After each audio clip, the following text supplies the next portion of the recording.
अनेक भेदस्थम् अंगांगबाह्य भावे अनंत विषयं नमस्यामि।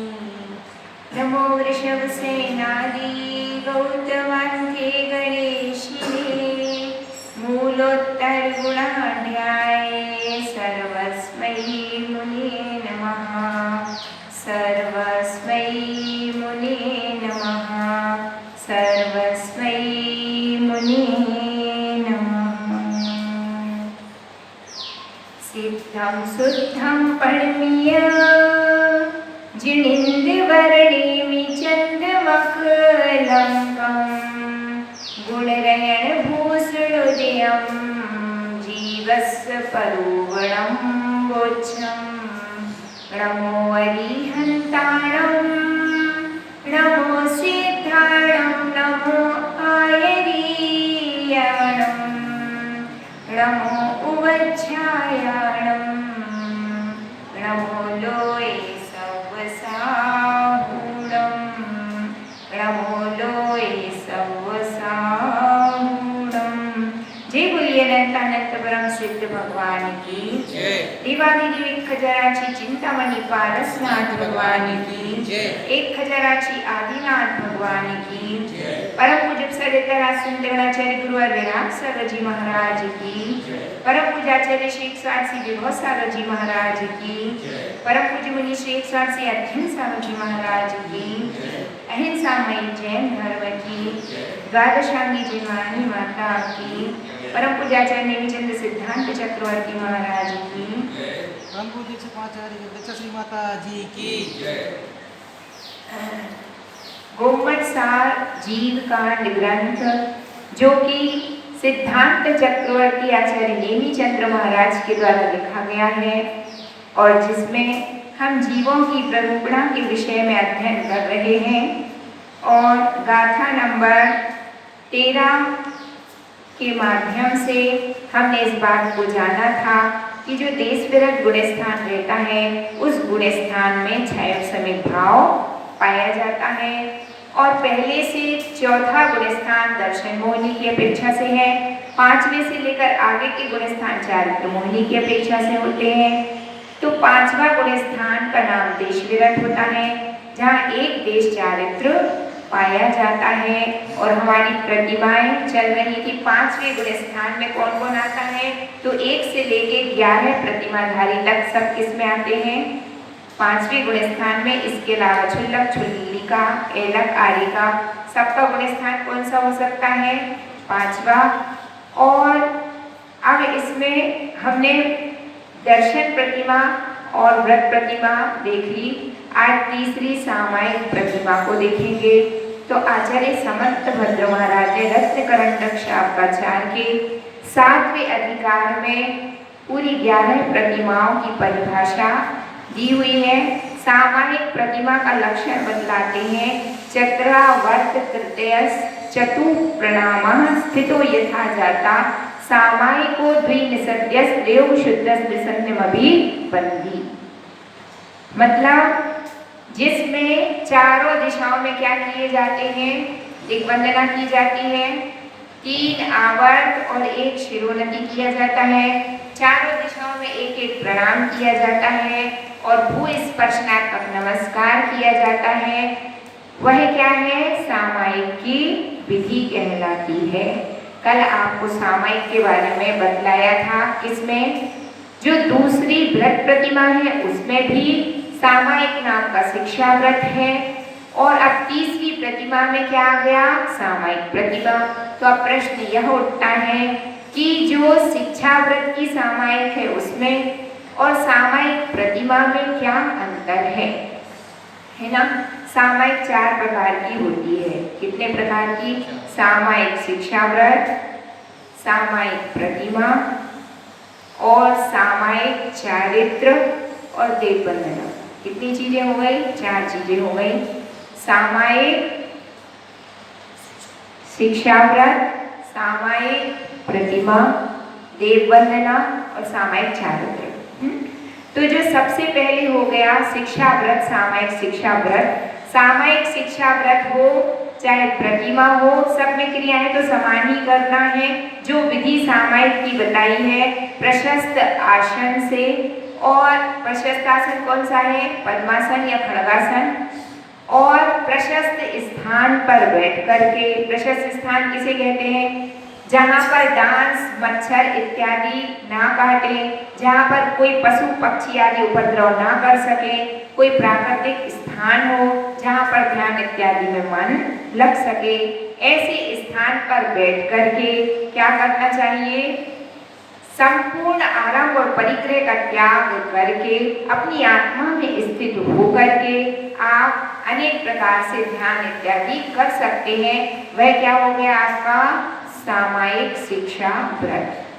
ठीक है, इसके बाद सामायिक शिक्षा व्रत जो रहता है वह गुण व्रतों में, अणुव्रतों में क्या करता है, शिक्षा व्रत जो रहता है, गुण व्रत तो उस श्रावक के गुणों में वृद्धि के लिए होते हैं, शिक्षा व्रत क्या करते हैं, मुनि बनने का उपदेश देते हैं। शिक्षा व्रत क्या करते हैं, मुनि बनने का उपदेश देते हैं। क्या बनने का उपदेश देते हैं, मुनि बनने की ओर किया जाने वाला अभ्यास है। मतलब जो 12 व्रतों में सामायिक नाम का जो शिक्षा व्रत है वह क्या है, अभ्यास रूप है। किसका अभ्यास है, मुनि बनने के पहले की क्या है, वो प्रैक्टिस है ना। तो जो सामायिक शिक्षा व्रत था उसमें कितने बार सामायिक करना अनिवार्य रहती है, 2 बार। कितने बार, 2 बार कंपलसरी है। फिर आपको मन जितने बार करने का हो उतने बार करना चाहिए, पर कंपलसन कितना है, 2 बार करनी पड़ेगी। जो एक भी प्रतिमा नहीं लिए है वो एक बार भी सामायिक करे तो भी चलेगा। जिसका सामायिक शिक्षा व्रत है उसको 2 बार सामायिक नियम से करना पड़ेगी। और जो सामायिक प्रतिमाधारी है, जब प्रतिमा ग्रहण कर लो तो अब सामायिक कितनी बार करना पड़ेगी, दिन में 3 बार कंपलसरी है। अब 3 बार कब कब करना, तो तीनों संध्या बेला में करना। कब करना, संध्या बेला। अब संध्या बेला क्या कहलाती है, तो हम आपको बतला देते हैं कि जिस जिस समय पर भगवान की दिव्य देशना खिलती है, कहाँ पर, समूह शरण में, वह समय क्या कहलाता है, संध्या बेला कहलाती है। और ऐसी संधि बेला कौन कौन सी कहलाती है, प्रातः काल, सूर्य उदय होने के 2 घड़ी पहले से लेके 2 घड़ी बाद तक सामायिक का काल होता है ना। सूर्योदय के 2 घड़ी पहले से 2 घड़ी बाद तक। सूर्योदय कब हो रहा है, मान लीजिए कि सुबह 6 बजे सूर्योदय होता है, तो आप 5 बजे से लेके 7 बजे तक क्या कर सकते हैं, सामायिक कर सकते हैं। 2 तो ये कौन सी सामायिक कहलाएगी आपकी, पौर्वाणिक है ना। ये कौन सी सामायिक हो गई, पौर्वाणिक। इसके बाद अपन मध्याह्न काल में दोपहर के समय में जो सामायिक की जाती है वह कितने बजे करी जाती है, उसका काल 12 बजे का है। परंतु अपन कब से कब तक कर सकते, आप 11:30 से लेकर 2 बजे तक कभी भी कर सकते जब आपका मन, 11:30 से 2 तक। ये क्या हो गया, दोपहर की मध्याह्निक देव वंदना। और तो ये क्या हो गई, मध्याह्निक हो गया। सामायिक प्रतिमाधारी का समय बतला है ना। उसके बाद तीसरी बार सामायिक वह कब करेगा, तो शाम को सूर्यास्त होने के 2 घड़ी पहले से 2 घड़ी बाद तक। यदि सूर्य अस्त तुम्हारा कितने बजे हो रहा, मान लीजिए 7 बजे हो रहा शाम को, तो व्यक्ति 6 बजे से लेकर के 8 बजे तक कभी भी सामायिक में बैठ सकता है। 6 से 8 के बीच में आप सामायिक में बैठ जाइए। तो वो क्या हो गया आपकी अपराह्निक, क्या हो गई वो देव वंदना। और आगे बढ़िए तो रात्रि के 12 बजे, कितने बजे, रात्रि के 12 बजे भी यदि कोई व्यक्ति चाहे तो वह क्या कर सकता है, सामायिक कर सकता है। तो 4 बार हो गई। लेकिन सामायिक प्रतिमाधारी को 3 बार सामायिक करना अनिवार्य है। मतलब पौर्वाणिक बेला में, मध्याह्निक बेला में और अपराह्निक बेला में, सुबह, दोपहर और शाम। समझ में आ गया ना। 3 बार सामायिक अनिवार्य है, किसको, सामायिक प्रतिमाधारी को। तो सामायिक शिक्षा व्रत हो गया, सामायिक प्रतिमा हो गई। अब इसके बाद आती है संत जनों की सामायिक निर्ग्रंथ, संतों की सामायिक। तो उनके पास क्या होता है? सामायिक चारित्र, सामायिक शिक्षा व्रत, सामायिक प्रतिमा। और अब किसकी बात आएगी? सामायिक शिक्षा, सामायिक चारित्र की। तो जैसे ही कोई निर्ग्रंथ दीक्षा लेता है कोई भी व्यक्ति, कोई प्रतिमाधारी था मान लीजिए, और उसका अभी तक अभ्यास चल रहा था प्रतिमाओं के माध्यम से, अब उसने और आगे बढ़ना चाहा, उसने निर्ग्रंथ दीक्षा ले ली, है ना। क्रम होता है, जो व्यक्ति मोक्ष मार्ग पर आगे बढ़ना चाहता है तो उसका क्रम क्या है? पहले तो उसको क्या लेना पड़ेगी? प्रतिमा इत्यादि धारण करने पड़ेगी। उसके बाद वह क्या बनेगा? मुनि दीक्षा लेगा।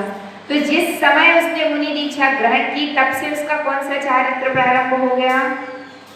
सामायिक और छेदोपस्थापना, दो प्रकार का संयम प्रारंभ हो गया। और सामायिक और छेदोपस्थापना का गुण स्थान कौन सा है? तो सामायिक चारित्र और छेदोपस्थापना चारित्र 6वें से 9वें गुण स्थान तक पाया जाता है। कौन से गुण स्थान से कौन से गुण स्थान तक? 6वें से 9वें तक। जो निर्ग्रंथ मुनिराज है वो कौन से गुण स्थान में होते हैं? 6वें 7वें गुण स्थान में होते हैं। तो उनके पास सामायिक चारित्र है और छेदोपस्थापना चारित्र है। तो सामायिक चारित्र में क्या करना पड़ता है? अब सामायिक प्रतिमाधारी 3 बार करता है तो सामायिक चारित्र वाला 4 बार करता होगा, है ना। आप ऐसे ही सोचेंगे, लेकिन ऐसा नहीं है। जो सामायिक चारित्र है उसका मतलब होता है कि आपके जीवन का अब हर क्षण कैसा होना चाहिए? समता के साथ बीतना चाहिए। इसके साथ, समता के साथ। और विषमता आ गई यदि जीवन में तो क्या होगा? विशुद्धि स्थान गिर जाएंगे, संक्लेश स्थानों में वृद्धि हो जाएगी। और यदि कोई निर्ग्रंथ दीक्षा लेकर के अधिक समय तक संक्लेशता में रहा तो क्या होगा? वह अपने गुण स्थान से पतित हो जाएगा, 6वें से गिरकर 4था और पहले गुण स्थान में भी पहुंच सकता है। तो सामायिक चारित्र किसकी रक्षा के लिए होता है? दर्शन की रक्षा के लिए भी है और चारित्र की रक्षा के लिए भी है। मतलब अपने गुण स्थान की सुरक्षा किससे होती है? सामायिक चारित्र। आप आपके गुण स्थान में कब रहेंगे? कोई निर्ग्रंथ मुनिराज, जबकि वो किसमें है? दिन और रात समता में डूबे हुए हैं। जैसे कि हमारे महाराज जी डूबे रहते हैं, हमेशा मुस्कुराते रहते हैं। इनके चेहरे पर सदा क्या रहती है? संजय भैया ठीक बोल रहे हैं, सदा काल इनके चेहरे पर क्या रहती है? आप मुस्कुराहट ही देख लीजिए। हमने तो कभी गुस्सा करके देखा ही नहीं, है ना। सदा काल मुस्कुराते रहते। क्यों? क्योंकि इनके पास कौन सा चारित्र है? सामायिक चारित्र है। जीवन भर की समता है ना, कोई विषमता नहीं है। दिन और रात क्या करना? ध्यान करना, सामायिक करना, प्रतिक्रमण करना, स्वाध्याय करना, अपनी क्रियाएं करना और क्या करना, है ना। तो वो क्या कहलाता है? सामायिक चारित्र। बहुत पुण्य कर्म का उदय होता है जब अपने को क्या मिलता है? ऐसे सामायिक चारित्र को धारण करने का सौभाग्य प्राप्त होता है। पर सौभाग्य किसको मिलता है? आपको आप पाना चाहते कि नहीं सामायिक चारित्र? हाँ कि ना? चाहते हैं। कैसे मिलेगा? तो जो उस चारित्र का पालन कर रहे हैं उनकी सेवा करनी चाहिए, उनकी भक्ति करना चाहिए, उनके गुणों को अपने जीवन में उतारने का प्रयास करना चाहिए। तो एक दिन वह आएगा जबकि हमारे जीवन में भी क्या हो सकता है? सामायिक चारित्र। तो कितनी चीजें हो गई? सामायिक शिक्षा व्रत, दूसरा सामायिक प्रतिमा, और तीसरा क्या हो गया? सामायिक चारित्र। ठीक है। अब सामायिक चारित्र तो हो गया जीवन भर का। तो अब जब जीवन भर का हो गया और कोई व्यक्ति ऐसा कहे, रविंद्र भैया क्या कहे कि अब हमारा तो निर्ग्रंथ दीक्षा ले ली, जीवन भर का सामायिक चारित्र, हमको क्या सामायिक कर लिया, है ना। तो फिर क्या करें? जितने भक्तगण आए सामायिक वायक छोड़ के उसे गप्पे लगाओ, है ना। और क्या करो? दिनों रात बढ़िया गप्पे लगाते बैठे रहो, ना पढ़ना न लिखना न कुछ करना। सामायिक चारित्र तो जीवन भर का है। तो आचार्य भगवत कहते हैं कि अभी आपको इतनी छूट नहीं मिली है। कितनी छूट? कि आराम से बैठ के गप्पे लगाओ, है ना। आचार्य कुंद देव सबकी लगाम खींचे रहते हैं। और डराते रहते, ये मिस्टेक की तो ऐसा होगा, वो मिस्टेक की तो वैसा होगा। तो वो निर्ग्रंथ संत कितने बार दिन में सामायिक करते हैं? 3 बार, है ना। प्रातः काल यानी कि पूर्वाह्ने, मध्याह्ने और अपराह्ने। परंतु वह उनकी सामायिक संज्ञा नहीं कहलाती, उसको हम क्या कहते हैं? देव वंदना। जब हम सामायिक करते हैं और उसमें भक्तियां इत्यादि पढ़ते हैं तो हम क्या बोलते हैं? अत पूर्वाह्ने देव वंदना क्रियायां पूर्वाचार्य कुमार सकल कर्मश्याथा वहाँ पूजा वंदना स्तव समेत श्रीमती चैत्य भक्ति का एक सर्गम करो। तो उसको क्या कहा जाता है? देव वंदना। अर्थात समस्त सावध योग का त्याग करके, सावध योग का त्याग किसको करना पड़ता है? आरंभ और परिग्रह का। जो आरंभ परिग्रह करता हो, इसलिए जब श्रावक सामायिक शिक्षावृत्ति अथवा सामायिक प्रतिमाधारी जब सामायिक करता है तो आरंभ और परिग्रह का त्याग करके सामायिक में बैठता है। और जब मुनिजन सामायिक करते हैं तो आरंभ का तो वैसे ही त्याग है और परिग्रह का भी त्याग है। तो फिर क्या करना उनको? वो अपना स्थान फिक्स कर लेना और संपूर्ण संकल्प विकल्पों का त्याग है। और क्या करेंगे? अब हम अपनी आत्मा में लीन होने का पुरुषार्थ करेंगे। अथवा कोई स्तुति ले ली तो भगवान का क्या करेंगे? उनके गुणगान में ही लीन हो जाएंगे और यहाँ वहाँ के विकल्पों को आने नहीं देंगे। फिर भी यदि मान लीजिए कि कोई विकल्प आ ही जाए तो वो क्या करते हैं? पुनर्स्थापना, उसको हटाओ और वापस अपने आप में आ जाइए। क्योंकि मन तो कैसा होता है? स्थिर रहता नहीं, कभी यहाँ चला जाता, कभी वहाँ चला जाता। आपका किस में जाएगा? सामायिक को बैठेंगे, हो सकता है तेल में, डिब्बे में तेल कितना बचा है, घी कितना बचा है, नमक बचा के नहीं, शक्कर बची के नहीं, है ना। और मुनिराज का जाएगा तो किस में जाएगा? अब हमें वो गाथा लिखनी है अथवा ये मैटर लिखना है, वो लिखना है, इसमें जा सकता है। तो आचार्य भगवान कहते हैं कि वहां से लौटकर वापस आना है। कहाँ आना है? वापस अपनी आत्मा में स्थिर हो जाइए, है ना। तो वो क्या हो गई? आपकी देव वंदना। तो अपन ने कितनी चीजें समझ ली? सामायिक शिक्षाव्रत, सामायिक प्रतिमा, ठीक है, सामायिक चारित्र और मुनिराजों की देव वंदना, ठीक है। इसके बाद और आगे बढ़ते हैं तो चौथी प्रतिमा का नाम होता है प्रोषधोपवास प्रतिमा। कौन सी प्रतिमा? अप्रोषधोपवास शिक्षावृत्ति है और प्रोषधोपवास प्रतिमा भी है, दोनों में क्या अंतर है? तो जो प्रोषधोपवास शिक्षाव्रत है वह तो अभ्यास रूप है। क्या है? अभ्यास रूप है। लेकिन प्रतिमाएं हार्ड एंड फास्ट होती हैं, इनमें कोई छूट नहीं होती, है ना। जो प्रोषधोपवास प्रतिमा का धारी होगा उसको कंपल्सन है क्या? कि आपको प्रोषधोपवास करना पड़ेगा, जिसकी उत्कृष्ट विधि क्या है? अष्टमी को और चतुर्दशी को उपवास, और अष्टमी के पहले सप्तमी और उसके बाद नवमी को एकासन, चतुर्दशी के पहले तेरस, त्रयोदशी और पूर्णिमा या अमावस्या को क्या करना? एकासन। एकासन किसे कहते हैं? प्रोसन, हमने आपको पहले बतला दिया है। किसे कहते हैं एकासन? ये बात, एक ही आसन पर बैठ कर के भोजन करना और पानी पीना। तो अब एक घटना आपको सुना देते। एक महिला थी, आओ महाराज के प्रवचन चल रहे थे, सुन लिया उसने कि एक आसन किसे कहते हैं? एक ही स्थान पर बैठ कर के भोजन करना और पानी पीना। अब उसने एक दिन एक व्रत किया और जब व्रत किया तो उसने क्या सोचा कि अब एक आसन ही करना है और महाराज ने कहा है शाम को पानी लेना नहीं है, जो कुछ लेना है तो कब लेना? जहाँ बैठे हैं उसी स्थान पर बैठे बैठे रवि समझ गया कि हम क्या बोल रहे हैं। एक ही स्थान पर बैठे बैठे लेना है। तो उस महिला ने क्या किया? 12 बजे तो मैं भोजन करने बैठी कि थोड़ा लेट बैठेंगे तो शाम का काम छुट्टी हो जाएगी। 12 बजे से 1 बजे तक तो उसने क्या किया? बढ़िया से भोजन करा, है ना। भोजन करने के बाद जिस स्थान पर बैठे उस स्थान से उठना नहीं है। तो क्या किया फिर? उस स्थान पर बैठे बैठे थोड़ी देर 10 मिनट सो लिया और सोने के बाद उसी स्थान पर बैठे बैठे फिर पानी पी लिया, क्योंकि खाने के तुरंत बाद बहुत सा पानी अपन नहीं पी सकते, तो उसने 10-15 मिनट बाद 2-3 गिलास क्या किया, पानी पी लिया।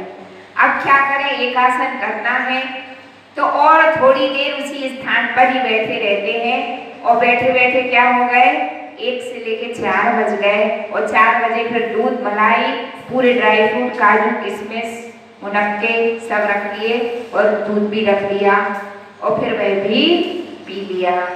ये इनका क्या हो गया, एक आसन, है ना। उठे तो ही नहीं अपने आसन से। तो आचार्य भगवान कहते हैं इसका नाम एक आसन नहीं है। एक बार में भोजन करने का मतलब है कि आपको जितना समय भोजन करने में लगता है उतने समय में आपको जो खाना है, जो पीना है, एक बार में लेकर उठ जाइए, फिर दोबारा पानी भी नहीं पीना, तो उसका नाम क्या है, एक आसन। और यदि आपने पानी पी लिया तो कितने आसन हो गए, 2 आसन, पानी में ही 2 हो गए। फिर आपने क्या किया, दूध भी पी लिया, है ना, दूध पी लिया तो क्या हो जाएगा,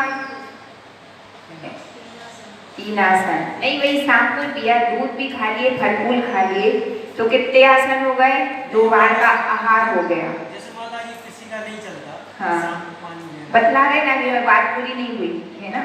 तो ये तो क्या कहलाएंगे, कितने आसन, 2 आसन हो गए, 3 आसन हो गए। तो आचार्य भगवान कहते हैं कि लेना तो एक ही बार है, एक ही स्थान पर बैठ कर के लेना है, परंतु यदि किसी की शक्ति ना हो तो वो शाम को पानी ले सकता है, लेकिन रोज धो उपवास व्रती नहीं ले सकता। कौन ले सकता है, जो अत्यंत अस्वस्थ, जो कैसा हो, प्रतिभाधारी नहीं है, सामान्य व्यक्ति को कोई व्रत कर रहा है, अब उसकी शक्ति शाम को पानी मतलब लेना उसको अनिवार्य है, तो क्या करेगा, वो एक बार भोजन करेगा, शाम को पानी ले सकता है ना, तो वो उसके व्रत में गिनती कर ली जाएगी। परंतु जो ब्रोस धो उपवास प्रतिमाधारी है वह शाम को पानी नहीं ले सकता। परंतु प्रतिमा पालन करते हुए यदि बहुत अधिक अस्वस्थता आ गई तो फिर जैसी गुरु आज्ञा दे वैसे, है ना। और गुरु ने मान लो छूट दे दी उसको, 10 जने रोज दो उपवास व्रत कर रहे हैं, जिनमें से 9 तो शाम को पानी भी नहीं ले रहे हैं, उपवास भी कर रहे हैं, 2 बार का एक आसन बिना पानी से। एक व्यक्ति को बहुत अधिक अस्वस्थता आ गई और गुरु ने आज्ञा दे दी कि भैया इस बार का रोज 2 उपवास में आप शाम को सिर्फ 1 गिलास गर्म पानी ले लेना।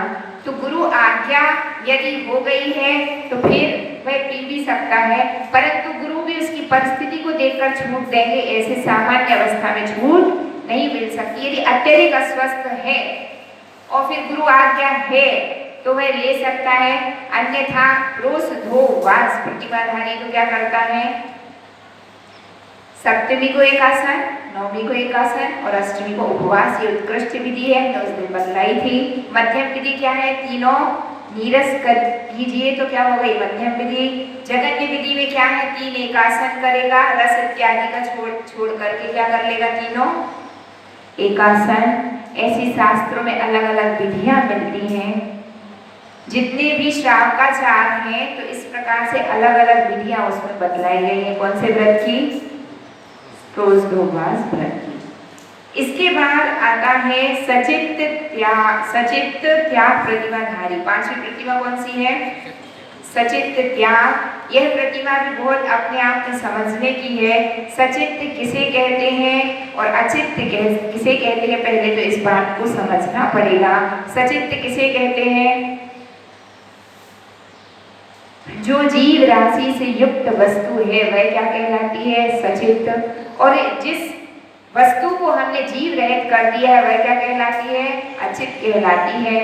अब जितने भी मूल, फल, शाक, शाखा, करी, कंद, प्रसून, बीज, है ना, ये जितनी भी चीजें हैं इनको पहले क्या करना पड़ेगा, प्रासुक, बिना प्रासुक किए हुए सचित प्रतिमाधारी उसका प्रयोग कर सकता नहीं है। अब हम इस बात का आपको खुलासा करते हैं कि सचित वस्तुएं कौन कौन सी हैं। आपने सब्जी को ककड़ी उठाई और मुंह से तोड़ करके ऐसे खा ली तो कौन खा सकता है, जिसकी प्रतिमा ना हो। लेकिन जिसकी सचित त्याग प्रतिमा वह क्या करेगा, पहले उस ककड़ी को बिदारेगा, उसके पीस करना पड़ेंगे, आपको छिंट भिंट करना पड़ेगा, फिर उसके बाद उसमें नमक और मसाला वगैरह मिला दीजिए तो वह क्या हो गई, प्रासुक। अथवा कोई गर्म पानी से भी धो लेता है ना। एक प्रायश्चित करने की विधि शास्त्रों में छिन्न भिन्न बतलाई है और दूसरी प्रायश्चित करने की विधि क्या बतलाई है कि आप अग्नि पक्व कीजिए, मतलब उसको अग्नि पर क्या करना है, गर्म करना है। तो कितने लोग ऐसे होते सचित त्याग प्रतिमाधारी जो हर चीज को गर्म करके ही खाते हैं, ठंडी कोई वस्तु खाते ही नहीं है, अग्नि पक्व करते हैं, है ना। लेकिन कुछ फ्रूट्स वगैरह ऐसे होते हैं, आचार्य भगवान विभिन्न प्रकार के श्रावकाचारों में 36 श्रावकाचार हैं जिनमें छिन्न भिन्न करने की अथवा वस्तुओं को प्रायश्चित करने की अलग अलग विधियां दी हैं। इनमें बतलाया गया है कि आप किसी फ्रूट के यदि छोटे छोटे पीस बना लेते हैं तो भी वह चीज क्या कहलाएगी, प्रायश्चित कहलाएगी। आपके हाथ में सेब फल दिया जाए तो आप क्या करते, खा लेते, यूं ही कट्टू उसकी कर लेते। लेकिन जो प्रतिभाधारी रहेगा वो कट्टू नहीं कर सकता, उसको तो क्या करना पड़ेगा, सेब फल के क्या बनाना पड़ेंगे, पीस बनाना पड़ेंगे, फिर एक एक सेब फल आप खाते जाइए, है ना। नमक मसाला मिला तो और अच्छी बात है ना। तो ये वस्तु क्या कहलाएगी, प्रायश्चित कहलाएगी। और यदि आप यूं ही खाना चाहें कि केला को छीला और गट खा गए, केला तो यूं खाता हर कोई, छीला उसका छिलका और यूं खा लिया। लेकिन आचार्य भगवान क्या कहते हैं, यदि आपने सचित्र प्रतिमा को ग्रहण कर लिया है तो अब क्या करना पड़ेगा, उस केले के पहले छोटे छोटे पीस बनाइए, फिर पीस आप खा सकते हैं। आपने उसको बिदार दिया तो क्या हो गई वो वस्तु, प्रायश्चित, है ना। अब इसके बाद अपन जल की बात करते, जल पर आ जाएं तो प्रायश्चित जल क्या है और अप्रायश्चित जल क्या है। प्रायश्चित जल किसे कहते हैं, जिस जल को छान करके 48 मिनट के अंदर अंदर गर्म कर लिया गया है, उस जल को यदि आपने उबाल लिया है तो मर्यादा कितनी है, 24 घंटे की, है ना। यदि आपने उसको अच्छा तेज गर्म कर लिया है तो मर्यादा 12 घंटे की। यदि आपने उसको छान करके उसका रंग बदल जाए, इसके लिए आप उसमें केसर, सौंफ, लौंग कोई भी वस्तु डाल दी जिससे उस पानी का रंग बदल गया है, उसकी मर्यादा कितनी है, 6 घंटे की। और अथवा आपने जरा हल्का सा गर्म किया है ना, गुनगुना जिसे कहते, तो भी मर्यादा 6 घंटे की, है ना। लेकिन वो मर्यादा इतनी कम मानी जाएगी, छान करके तुरंत उसको गर्म कर लीजिए। छाना तो अभी है, छाना कितने बजे, सुबह 8 बजे, गर्म कितने बजे कर रहे हैं, 10 बजे, तो फिर काम गड़बड़, छना पानी नहीं कहलाएगा। 48 मिनट के बाद पानी क्या कहलाता, वापस अनछना। हम छना पानी पीते, छने पानी का नियम है। अच्छा भैया, बहुत अच्छी बात है कि आपके छने पानी का नियम, कैसे छने पानी का, सुबह सुबह नलाते तब छान के रख लेते हो, दिन भर पीते हैं, तो छने पानी का नियम कहलाएगा क्या, नहीं, क्योंकि 48 मिनट में तो क्या हो गया, वह अनछना हो गया, ठीक है। अब जो संत जन रहते हैं वो प्रायश्चित पानी का प्रयोग करते, कैसे पानी का, प्रायश्चित पानी का मतलब क्या होता है, जिस पानी को छान करके उबाल दिया गया है, अब उसमें क्या जीव राशि है, जीव राशि नहीं है, ऐसे प्रायश्चित पानी को ही संत जन प्रयोग करते हैं। और यदि कोई इमरजेंसी केस हो जाए, आपका बिहार चल रहा है, आपके कमंडल में पानी नहीं है, रास्ते में कोई झरना मिल गया, नदी मिल गई, तो यदि कोई ब्रह्मचारी आपके साथ है तो उस जल को छान करके उसमें कोई ऐसी वस्तु मिला दे जिससे पानी का रंग चेंज हो जाए, तो उसकी मर्यादा 6 घंटे की होती है। उसका प्रयोग भी कदाचित करना पड़ जाए तो कर सकते हैं, लेकिन वह अपवाद मार्ग है, राजमार्ग नहीं है, ऐसा हमारे आचार्य भगवान कहते हैं, ठीक है। तो जिन जिन वस्तुओं को, जैसे कि अनार है ना, कितने लोग ऐसे रहते हैं जो अनार का जूस तो पीते हैं लेकिन अनार दाना नहीं खाते। क्यों नहीं खाते अनार दाना, क्योंकि जो अनार दाना रहता है उसके अंदर बीज पाया जाता है, और जिस जिस चीज के अंदर बीज पाया जाता है वह छिन्न भिन्न करने से भी प्रायश्चित नहीं होती है। तो इसलिए क्या करना पड़ेगा, उसको अग्नि पे पकाना पड़ेगा, है ना।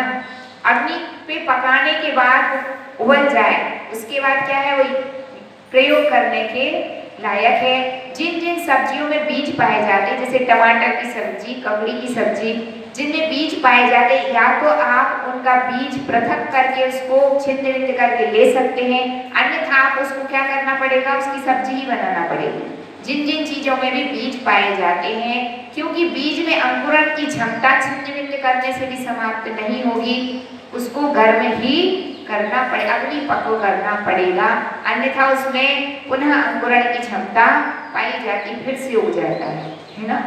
तो इस प्रकार से यह प्रासुक करने की प्रक्रिया है। और जो सचित्र प्रतिमाधारी रहता है वह क्या करता है, अप्रासुक वस्तु को ग्रहण नहीं करता है। एक बात और बतलानी है, जो लोग भोजन चौके में भोजन बनाते हैं तो क्या करते, प्रासुक पानी तो पीने को रख लिया और सब बर्तन कैसे धोए। एक बार जो सुबह पानी छाना था ना, उसी से कब छाना था, सुबह 8 बजे। अब वो आपका छनिक पानी है, चाहे 10 बज जाए, 11 12 छन ही रहता वो तो आपका, है ना। उस कच्चे पानी से आपने बर्तन धो लिए और उस बर्तन में आपने सब्जी डालकर हमें दे दी, तो वो क्या हो गया, वह फिर आपकी प्रासुक वस्तु नहीं कहलाएगी। सचित और अचित का क्या हो गया, सम्मिश्रण हो गया, और उसमें दोष लगता है किसको, आपको भी लगेगा और जिसको दे रहे उसको लगेगा, है ना। अब हमारे को नहीं मालूम है तो इसलिए हमें नहीं लगेगा, परंतु आपको लगेगा दोष। क्यों लगेगा, क्योंकि कच्चा पानी था ना वो, तो आपको क्या करना पड़ेगा, जितने भी चौके के बर्तन जो आप यूज कर रहे हैं उनको सुखाकर यूज करिए, अथवा आपने धो लिया है तो उसको पोंछ लीजिए, अथवा प्रासुक पानी से बर्तनों को धोना चाहिए। यह क्या है, उत्तम और सही मार्ग है। और आपने यदि इस सचेतता चित्त का ध्यान नहीं रखा तो क्या होगा, फिर आप दोष के भागी बनेंगे। ठीक है, तो ये कौन सी प्रतिमा हो गई, 5वीं प्रतिमा। कौन सी, सचित्त त्याग प्रतिमा। ठीक है, इसके बाद आती है 6वीं रात्रि भुक्ति त्याग प्रतिमा, है ना। अब रात्रि भोजन त्याग किसे कहते हैं, तो हमने कल परसों बतलाया था, किसे कहते हैं रात्रि भोजन त्याग, सूर्य अस्त के 2 घड़ी पहले से 2 घड़ी पूर्व तक आपको भोजन कर लेना पड़ेगा। यदि आपने सूर्य अस्त के 2 घड़ी पहले भोजन कर लिया और उसी समय पानी भी ले लिया तो क्या है आपका रात्रि भोजन त्याग। और जो प्रतिमा था आप, लेकिन यदि रात्रि भोजन का त्याग करते तो कैसा करते, हमारा 7 बजे तक का, 8 बजे तक का नियम, तो आपकी प्रतिमा नहीं है इसलिए वो ठीक है, परंतु जिसकी प्रतिमा है उसको ऐसी कोई छूट नहीं मिल सकती।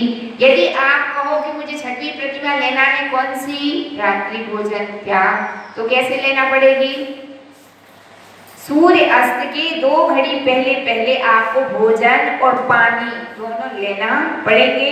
यदि आप प्रतिमाधारी हैं तो मान लीजिए कि सूर्य अस्त कितने बजे हो रहा, 7 बजे, तो आपको कब तक, 6 बजे तक या 6:10 के पहले पहले भोजन कर लेना चाहिए, और ये उसके पहले पानी भी ले लेना चाहिए।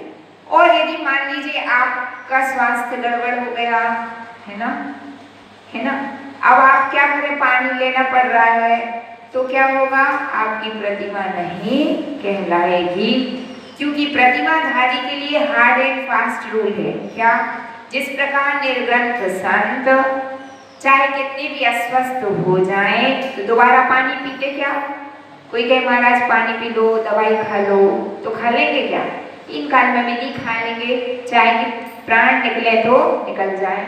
उसी प्रकार जो 6वीं प्रतिमाधारी होगा, यदि वह स्वस्थ भी हो जाए तो वह अपनी समय सीमा के अंदर ही औषधि का सेवन करेगा।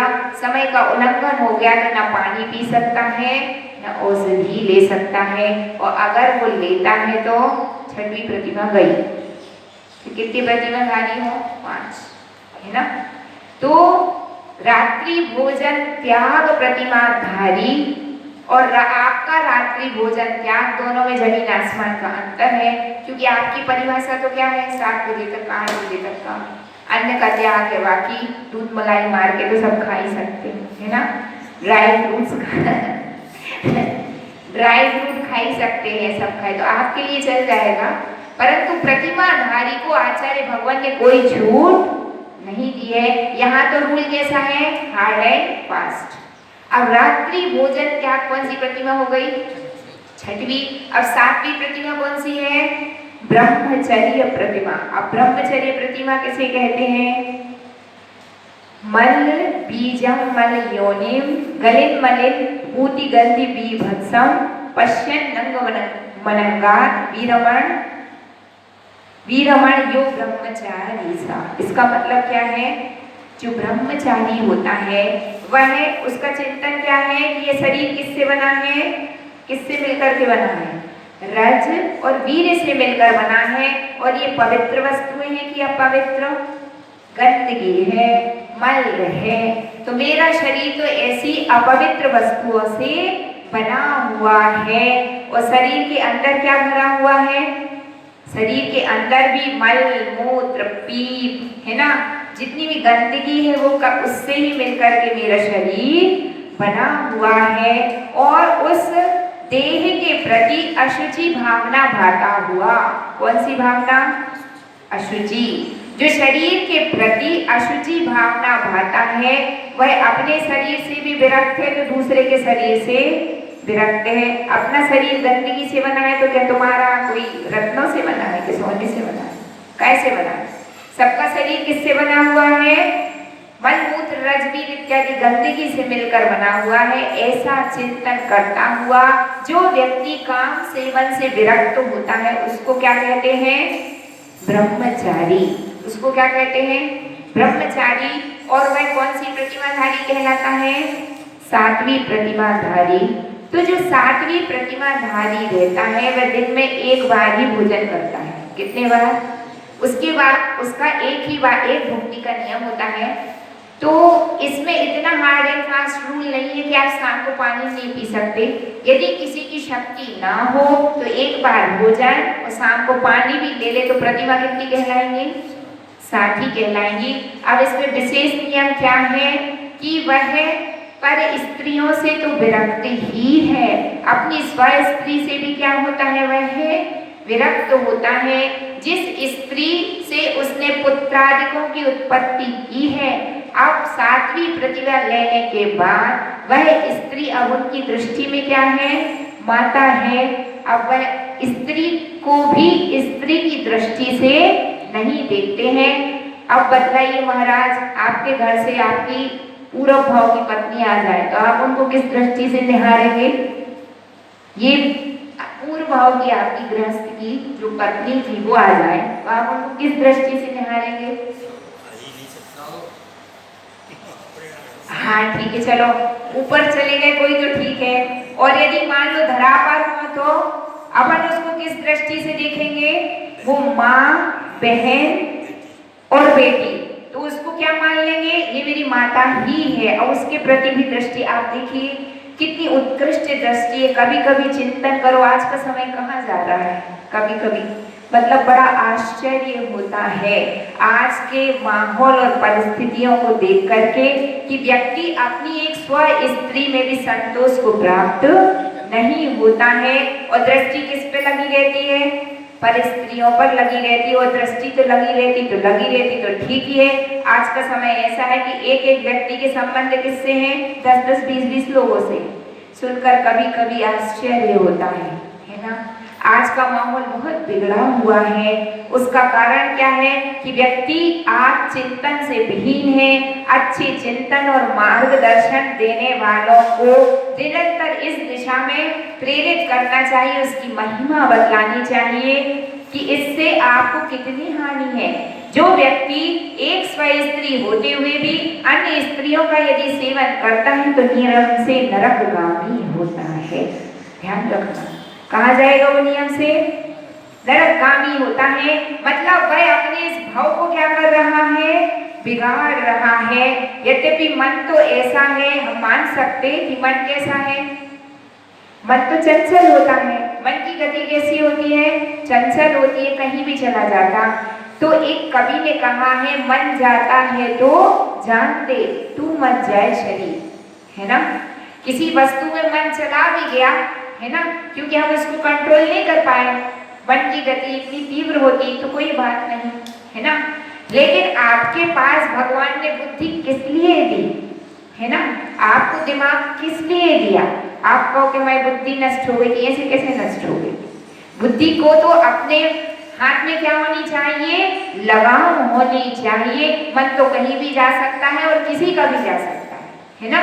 लेकिन यदि आप चिंतनशील हैं, आप विचारशील हैं, तो हमेशा ऐसा विचार करना चाहिए कि क्या कार्य मेरे करने के योग्य है और क्या कार्य मेरे करने के योग्य नहीं है। तो आपकी अंतरात्मा से आवाज कैसी निकलेगी? फिर वहां पर आप अपनी कमजोरी नहीं दिखा पाएंगे। वहां तो आत्मा क्या कहेगी? नहीं, ये कार्य करने योग्य नहीं है। लेकिन जब व्यक्ति विचार शून्य हो जाते हैं, जहां मन ले जाता है वहीं चले जाते हैं, तो इसका परिणाम क्या निकलेगा? यह मन के मन के जीते जीत है और मन के हारे हार है। ध्यान रखना, यही मन है जो एक आत्मा को सिद्धालय में पहुंचाता है और वही मन है जो एक आत्मा को कहाँ ले जाता है? नरक गति के द्वार पर ले जाता है। तो अपने मन की बागडोर दूसरे के हाथ में नहीं सौंपनी है ना?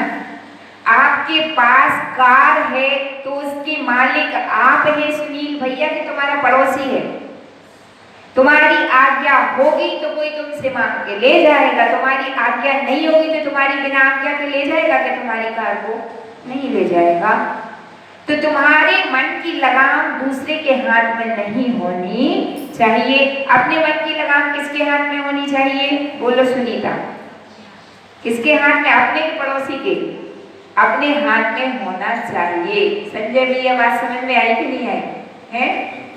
सही बोल रहे हैं कि नहीं बोल रहे? सत्य बोल रहे हैं, है ना? तो जब अपने मन की लगाम, अपने घोड़े की लगाम अपने हाथ में है, तो मजाल किसी की कि उस दिशा में ले जाएगा, उस दिशा में ले जाएगा, उस दिशा में हम जहां चाहेंगे वहां हमारी कार जाएगी, और हम नहीं चाहेंगे तो ऐसे कैसे जाएगी? ठीक है। और सुनील भैया, आपको दिख रहा है कि सामने गड्ढा है, क्या दिख रहा है ना?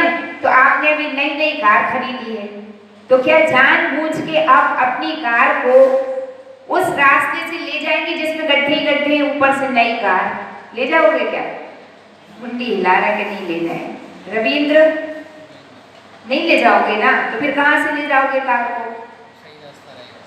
जो स्मूथ हो, प्लेन रोड हो, अच्छा रास्ता हो, जहां अपनी कार क्या हो? खराब ना हो। अगर एक कार के ऊपर एक स्क्रैच भी पड़ जाता है तो आपको कैसा लगता है? हमारी कार कैसी हो गई? खराब हो गई। दुख होता कि नहीं? यदि नई कार पे स्क्रैच पड़ जाए तो आपको कैसा लगता? एक बार हम परम पूज्य मुनि श्री क्षमा सागर जी महाराज के प्रवचन सुन रहे थे और महाराज ने कहा कि यदि किसी की नई कार पे स्क्रैच पड़ता है तो उसको कितना दुख होता है? इतना दुख होता है जैसे उसके हृदय में स्क्रैच पड़ गया है ना? ऐसा दुख होता कि नहीं होता कि उसके हृदय पर ही स्क्रैच पड़ गया होगा? अरे यार नहीं तो अब भी तो लाए, कितने लाख की? 10 की, 20 की, 50 की। और यदि मान लीजिए स्क्रैच किसी बच्चे ने आपकी आंख के सामने कर दिया तो तुरंत आप एक झापड़ा दोगे कि नहीं दोगे? बोलो हाँ की ना? बोलो हाँ की ना? जल्दी बोलो। आप अगर किसी बच्चे ने एक कील उठाई और कार पे कुछ लिखने लग गया तो फिर आप क्या करोगे? एक झापड़ा लगाओगे। अभी तो खरीद के लाया है नई नई कार, है ना? और तूने ऐसे कैसे मेरी कार खराब कर दी? ठीक है। काश कितना अच्छा होता कि यदि आपके मन को कोई बिगाड़ने आए और एक तमाचा उसके गाल पे तुम लगाओ कि सावधान, यदि तुमने मेरे मन को बिगाड़ने की कोशिश की, है ना? यदि जितना मन आपका उस कार में है, इतना कंट्रोल यदि किस पर हो जाए? आपके मन पर हो जाए, तो आपके मन को अपवित्र कोई भी कर सकता नहीं है। और जिस प्रकार कार को गड्ढों से बचाते, अच्छे रास्ते पर चलाते, तो अगर आप एक सच्चे और अच्छे इंसान हैं तो आपको अपने मन की गाड़ी को कहाँ चलाना है? उन रास्तों से होकर के चलाना है जो व्यक्ति अच्छा रास्ता दिखाए, जो मोह जाल में फंसाए, अनर्गल रास्ता दिखाए। तो समझ तो पड़ जाती है कि आदमी गलत है, तुरंत क्या हो? वहां से खिसक लो, ये व्यक्ति सही नहीं है, खुद भी गड्ढे में गिरेगा प्लस मुझे भी गिराएगा, तो जल्दी से क्या करो? वहां से खिसक लो, है ना? मुसीबत आए तो वहां से बच के निकलना, समझदारी की मुसीबत में फंस जाना। अब मैं क्या करूं? मुसीबत खुद आई थी और मेरे गले पड़ गई थी तो मैं क्या करूं माता जी, है ना। तो ध्यान रखिए, मुसीबत तो आएगी ही आएगी आपकी परीक्षा लेने के लिए। मुसीबत से पीछा किसको छुड़ाना है? आपको। पुरुषार्थ किसको करना पड़ेगा? बोलो किसको? आपको करना पड़ेगा, पड़ोसी कुछ कर पाएगा नहीं। बात समझ में आई? जो ब्रह्मचारी होते हैं, ऐसा नहीं है कि उनके जीवन में उनको कोई निमित्त नहीं मिलते, है ना। जैसे तुम्हारे को भी मिलते हैं तो ब्रह्मचारी को भी मिलते हैं, है ना। पर आपके पास आपके मन पर ब्रेक नहीं है, तो जिसने जहां धुड़काई गाड़ी वहां आपकी धुड़क गई। और ब्रह्मचारी कोई आपसे अलग इंसान है क्या? आपकी तरह मनुष्य है, आपकी तरह उसका मन है और आपकी तरह उसकी भी भावनाएं हैं, है ना। लेकिन वह क्या करता है? वह तत्व निर्णय करता है कि क्या चीज मेरे लिए योग्य है और क्या चीज मेरे लिए योग्य नहीं है।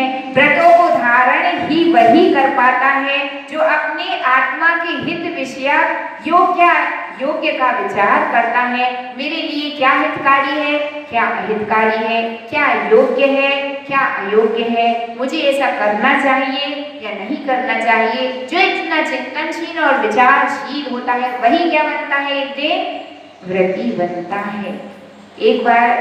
एक दिन मुनि श्री ने मुझे बतलाया था कि माता जी, जब मैं गृहस्थ अवस्था में था तो मैंने पहले 2 प्रतिमा ली, फिर 3 प्रतिमा ली। तो आपको कोई ने फोर्स किया था कि लेना पड़ेगा? नहीं, किसी ने फोर्स किया। यह तत्व निर्णय किसने लिया था?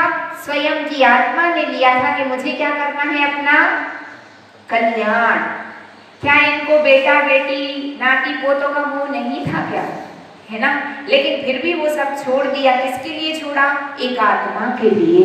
किसके लिए छोड़ा? एक आत्मा। ऐसे कुटुंब कबीले तो मुझे कितनी बार मिले हैं, हर भाव में मिले हैं, हर पर्याय में मिले हैं, है ना। इसलिए क्या करना? सबके प्रति प्रेम रखो, वात्सल्य रखो, साधर्मी समझ के उनसे बातचीत भी कर लो। लेकिन रहना कहाँ है? रहना तो अपनी आत्मा में है, क्योंकि पाना किसको है?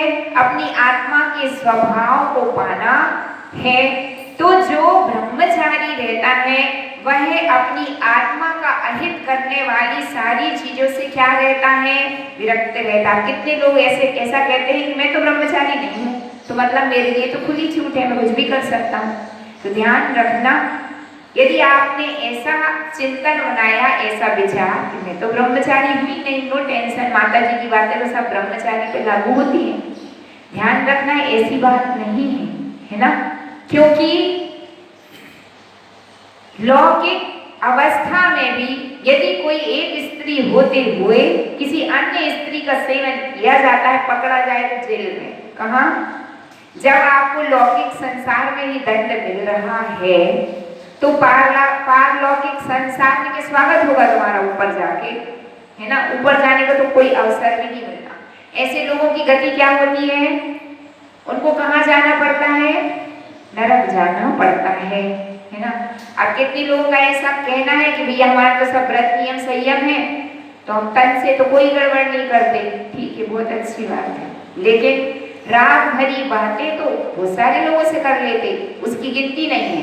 1 से नहीं, 2 से नहीं, 4 से। क्या कर रहा है? इंटरटेनमेंट।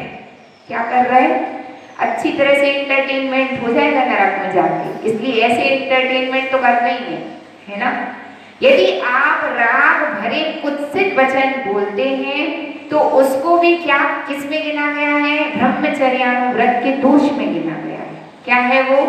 आप ये मत समझना कि मैंने तो कोई अपराध ही नहीं किया। अपराध कैसे नहीं किया? अपराध तो किया। उसकी गिनती भी किसमें है? अगर आपने किसी से कुत्सित वचन कर दिए तो क्या होगा? मन में तो क्या है? राग भाव है, तो तत्क्षण क्या होगा? कर्म तो बंद ही जाएंगे। शुभास्त्राव हो रहा के अशुभास्त्राव। अब तुम कितना भी कुछ भी कह लो, बहाने बना लो कि ऐसा नहीं था, वैसा नहीं था, ऐसा था, वैसा था, फलाने ने ऐसा कर दिया था, वैसा कर दिया था। इन बातों से कोई खास उपलब्धि होने वाली नहीं है। सत्य तो यह है कि कर्म तो तत्क्षण बंद ही जाता है। उदय में आएगा तो आपको भोगना ही पड़ेगा। परिणाम स्वरूप संसार में वृद्धि हो जाएगी। समझ में आ रहा है? जो व्यक्ति इस भाव में पर स्त्रियों से विरक्त रहते, आप ध्यान रखना, उनका हर कोई सम्मान करता है ना। जो पर स्त्रियों से क्या रहते हैं, विरक्त रहते हैं, उनका हर व्यक्ति सम्मान करता है, सम्मान की नजरों से देखे जाते हैं और घबराते हैं लोग उसके सामने जाने से, उसके सामने बात करने से। क्यों घबराते हैं? क्योंकि सबको पता है भैया ये बहुत स्ट्रिक्ट आदमी है ना।